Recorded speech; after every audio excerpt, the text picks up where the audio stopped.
ৰাতিপুৱা যিমানেই চেষ্টা নকৰোঁ কিয় সোনকালে উঠিম বুলি, কিন্তু নাই 8-9মান বজাতহে সাৰ পাওঁগৈ। এলাৰ্ম দি থৈও লাভ নাই, কাৰণ এলাৰ্ম বন্ধ কৰি মই আকৌ শুই থাকোঁ আৰু শেষত গৈ সাৰ পাওঁগৈ 8-9 বজাত।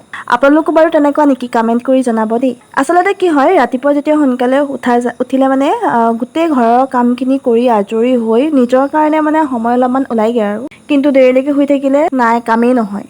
আধা সময় এইবিলাকতে গুচি যায়গৈ আৰু মই ঘৰ সাৰি মেলি আজৰি হওঁ মানে 2টামান বাজি যায়। বাৰু যি কি নহওক, ঘৰৰ কামখিনি কৰি ল'লোঁ। ৰাতিপুৱা দেৰিকৈ উঠিছোঁ, আজিও 8টাই বাজিলে শুই উঠোঁতে, আৰু শুই উঠি কেনিয়ে ঘৰ সৰা মেলাই যিখিনি কাম থাকে আৰু সেইখিনি কৰিলোঁ। চুলিত ভাবিছোঁ মাস্ক এটা লগাওঁ, মানে মোৰ চুলিখিনি ইমানেই বেছি সৰিছে, টকলা হ'বৰ কাৰণে বেছি সময় নাই, মানে অতি সোনকালে মই টকলা হ'ব গৈ আছোঁ।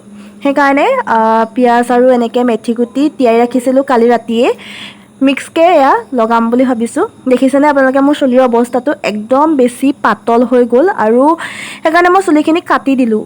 আগতে মোৰ ভিডিঅ' চাই যদি গম পাইছে, মোৰ চুলিখিনি বহুত বেছি দীঘল আছিল, কিন্তু দীঘল হ'লে কি হ'ব, একদম পূৰা লেংলেঙীয়া, তলটো একদম চিৰচিৰা হৈ গ'ল। সেইকাৰণে উপায় নাপায় কাটি দিলোঁ, আৰু বহুতখিনি কাটিব লগা হ'ল।